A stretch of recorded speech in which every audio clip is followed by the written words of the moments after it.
Rishi. And once again, welcome to my channel After Education. Students, in this video, we discuss about memory and type of memory. Student, this is your requested video by Vedans Gupta, class 11th. Student, if you require to make a video, please comment. So let's start the video. Student, before starting the video, I request to all of you, please hit the subscribe button. It is very beneficial for you. So let's start the video. You see, student, हम memory को पढ़ने से पहले ये समझ लेते हैं कि मेमोरी होती क्या है और एक्चुअली में हमें इनकी ज़रूरत क्या होती है। आप जैसे देख पा रहे हैं, हमारे कंप्यूटर में दो प्रकार की मेमोरी होती हैं, प्राइमरी और secondary memory. So student, let's see in this computer screen computer memory. तो computer memory is a physical device capable storing information temporary like RAM और परमानेंटली लाइक रोम।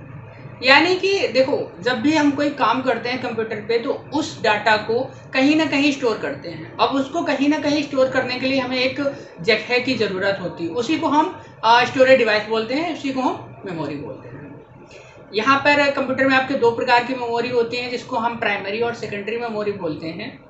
बहुत से बच्चे प्राइमरी मेमोरी और सेकेंडरी मेमोरी को लेकर के कंफ्यूज हो जाते हैं और बहुत से बच्चे वोलाटाइल और नॉन वोलाटाइल मेमोरीज को लेकर के कंफ्यूज हो जाते हैं। सो स्टूडेंट, आपके वोलाटाइल और नॉन वोलाटाइल दोनों प्राइमरी मेमोरी हैं। अब प्राइमरी और सेकेंडरी क्या होती है, पहले इस चीज़ को पढ़ लेते हैं। स्टूडेंट्स, प्राइमरी मेमोरी क्या होती है कि जो आपको कंप्यूटर स्टार्ट करने या कंप्यूटर ऑन करने या कंप्यूटर में वर्क करने से पहले रिक्वायर्ड हो, वो हमारी प्राइमरी मेमोरी होंगी। और जो मेमोरी हमें बाद में रिक्वायर्ड हो या हम उनके बिना कंप्यूटर को यूज कर सकते हैं, वो हमारी सेकेंडरी मेमोरी होती है। अब primary memory, there are two type of primary memory is RAM and ROM. अब आपकी रैम और रोम दो मेमोरी होती हैं। तो जो आपकी रैम होती है वो वोलाटाइल मेमोरी होती है। अब वोलाटाइल का मतलब क्या होता है? Volatile memory is the memory sometime called temporary memory. यानी कि जब आप कंप्यूटर पे काम करते हैं तो करंट टाइम पे जो भी आपका ऑपरेटिंग सिस्टम है, आपका सॉफ्टवेयर है या जो फाइल आप काम कर रहे हैं, वो रैम पे होती है। अगर सडनली पावर गॉन हो जाता है, यानी कि पावर चला जाता है, तो आपका जितना भी डाटा है, अगर आप वो सेव नहीं करते तो सारा का सारा परमानेंटली डिलीट हो जाएगा, आप उसको रिकवर नहीं कर सकते हो। इसी को हम टेम्परेरी मेमोरी या वोलाटाइल मेमोरी बोलते हैं। अब नॉन वोलाटाइल मेमोरी क्या होती है? सो सेम आपकी जो रोम होती है वो नॉन वोलाटाइल मेमोरी होती है। सो यहाँ पे आप डिफिनेशन में देख सकते हैं primary memory. So primary memory is a computer memory that access directly by the CPU. यानी कि जो प्राइमरी मेमोरी होती है वो डायरेक्टली सीपीयू के द्वारा एक्सेस की जाती है। So there are two type of primary memories, RAM and ROM. So पहले हम पढ़ते हैं रैम के बारे में।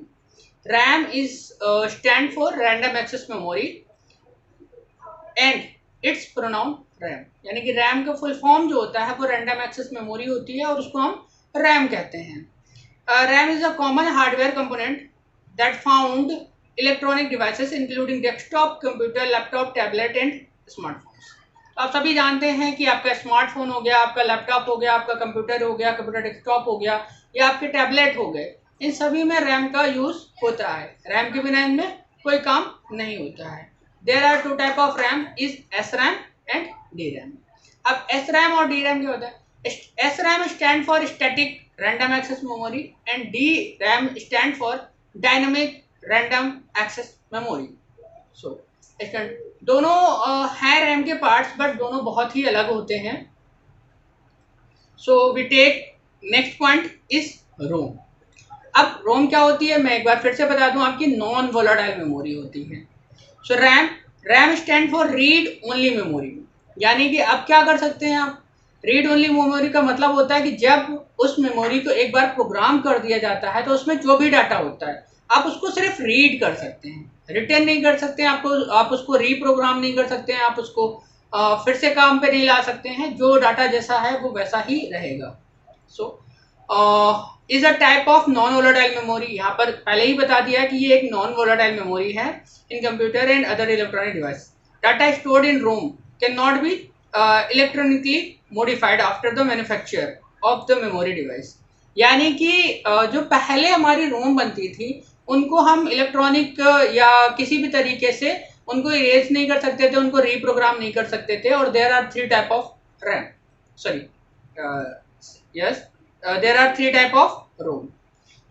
is first is PROM, second one is EPROM and third one is EEPROM। that means आपका जो PROM होता है, अब पहले की जो मेमोरी आती थी आप उसको प्रोग्राम नहीं कर सकते थे, लेकिन अब जो मेमोरी आती है PROM उसको आप प्रोग्राम कर सकते हैं, आप अपने हिसाब से प्रोग्राम कर सकते हैं। नेक्स्ट वन इज EPROM, यानी कि electrically programmable read only memory.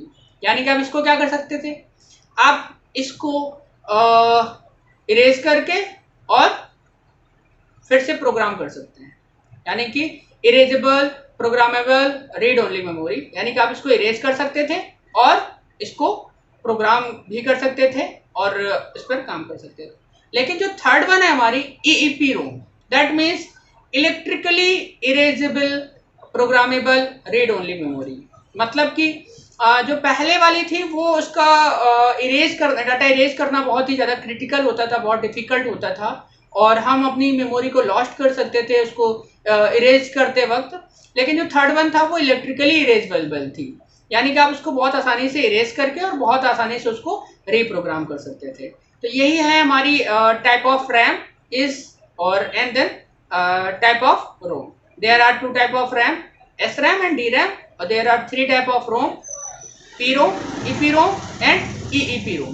So I hope you understand volatile and non-volatile memory and what is primary memory. So next go to the next topic is secondary memory. So what is secondary memory? अब जो चीज़ें होती हैं जो आपको काम करने के बाद समझ में आए या जिनकी ज़रूरत काम करने के बाद पड़ती है उनको हम सेकेंडरी मेमोरी कहते हैं या सेकेंडरी स्टोरेज डिवाइस भी कहते हैं। अब हम चलते हैं, सबसे पहले समझते हैं secondary storage memory refer to storage device such as hard disk, solid state drive. यानी कि जैसे कि आप सबसे पहली जो सबसे ज़्यादा मोस्टली रिक्वायर्ड जो आपकी सेकेंडरी स्टोरेज डिवाइस है वो हार्ड डिस्क है। उसके अलावा हम USB, pen drive, CD DVD इन सब का भी इस्तेमाल करते हैं। और पहले के टाइम पे हमारा मैग्नेटिक टेप भी यूज होता था। अब बहुत से बच्चे मैग्नेटिक टेप को लेकर के कंफ्यूजन में होंगे, तो अभी मैं सबकी पिक्चर वाइज पूरा क्लियर कर दूंगा। सो पहली चीज आती है hard disk. What is hard disk? So hard disk drive, यानी कि हम इसको HDD भी बोलते हैं।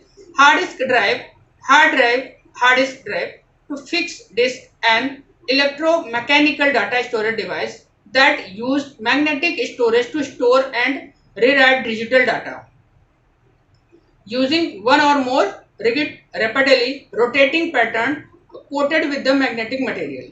अब डिफिनीशन से आपको समझ में नहीं आया होगा, हम चलते हैं इसका एक पिक्चर देते हैं और देन काम करते हैं, उसको समझते हैं कि कैसे काम करता है ये।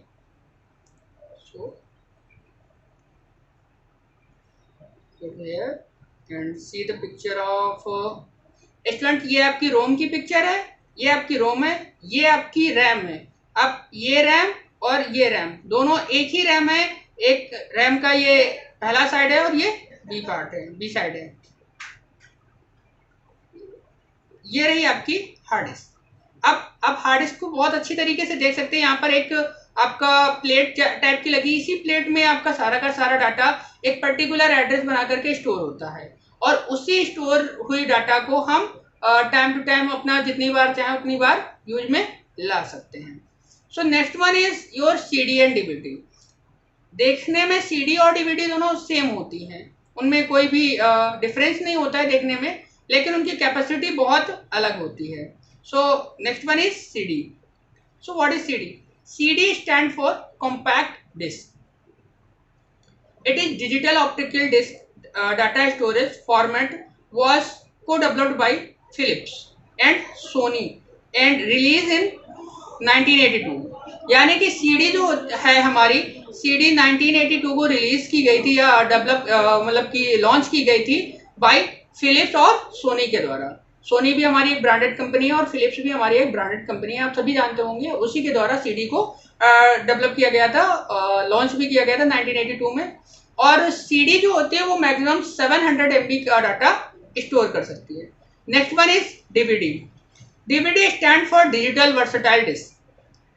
It is digital optical disk storage format invented and developed in 1995. अब सीडी जो थी, सीडी क्या होता था कि 700 MB डाटा जो हुआ एक टाइम के साथ वो 700 MB डाटा कम पड़ने लगा, तब हमने उसको डेवलप करके डीवीडी बनाया। और डीवीडी की जो मैक्सिमम कैपेसिटी होती है वो लगभग 14 GB होती है, around two 14.2 GB something DVD store करता है। अब इन दोनों की पिक्चर भी हम देख लेते हैं। ये आपकी सीडी है और ये आपकी डीवीडी है। ये वाली आपकी डीवीडी है जो आप करंट टाइम पे देख रहे हैं, ये डीवीडी है। और ये वाली सीडी है। ये दोनों देखने में सेम है बट इनका काम अलग अलग होता है। So we take next point, clarify. Next one is pen drive. So what is pen drive? अब पेन ड्राइव को हम लोग शॉर्ट फॉर्म में यूएसबी भी बोलते हैं। अब यूएसबी का फुल फॉर्म क्या होता है? यूएसबी का फुल फॉर्म होता है यूनिवर्सल सीरियल बस। अब pen drive being inserted into USB port. अब आपके लैपटॉप या कंप्यूटर में आपने देखा होगा एक यूएसबी पोर्ट्स होते हैं, उन पोर्ट्स में हम इस मेमोरी को इंसर्ट करते हैं। अब pen drive is a small storage device shaped like a pen with built in data storage that connect to a computer by USB port. यानी कि यह देखने में लगभग कुछ पेन के तरीके दिखते हैं, इसीलिए तो हम लोग इसको पेन ड्राइव भी बोलते हैं। और यह आपके कंप्यूटर से बहुत इजी तरीके से यूएसबी पोर्ट के द्वारा कनेक्ट हो जाती है और ये बहुत पोर्टेबल है। पोर्टेबल का मतलब है कि यह आप इसको बहुत आसानी से डाटा एक जगह से दूसरी जगह बहुत ही आराम से ले जा सकते हैं। Next one is magnetic tape. अब मैग्नेटिक टेप क्या होता है? Magnetic tape is used to recording sound, picture और कंप्यूटर डाटा। यानी कि इस तरीके टेप जो होता है उसको हम अपने पिक्चर्स को, कंप्यूटर डाटा को रिकॉर्ड करने के लिए इस्तेमाल करते हैं। और ये बहुत ही सिंपल है और ये पहले टाइम पे यूज़ होता था, अब इसका यूज़ बहुत कम हो गया है। हम लोगों ने टेप रिकॉर्डर्स देखे होंगे। टेप रिकॉर्डर में हम लोगों ने इस तरीके की सीडी देखी होंगी। जो आपका मैग्नेटिक टेप होता है वो तो कुछ इस तरीके से दिखता है, आपका इस तरीके से। ये आपका मैग्नेटिक टेप है। और इस तरीके की जो सीडीज हैं ये पहले हम लोग अपने उसमें सुना करते थे, इसमें गाने वगैरह सुना करते थे एम्पलीफायर में, तो इस तरीके की सीडीज यूज़ किया करते थे। तो इसमें मैग्नेटिक टेप का यूज़ होता है और इसी में अपने डाटा को स्टोर करते हैं। ये रीराइटेबल भी था, यानी कि हम अपने एक बार जो इस टेप में डाटा को स्टोर करते थे उसको हम इरेज करके दूसरा भी स्टोर कर सकते थे। और यहाँ पर आप देख सकते हैं ये आपका पेन ड्राइव है और रैम रोम तो मैंने ऑलरेडी शो कर दिया है। So your memory is done. I hope students you like the video. If you have any problem related to video, any doubt related to video, ask me in comment section. So if you like, hit the subscribe button. Thank you guys.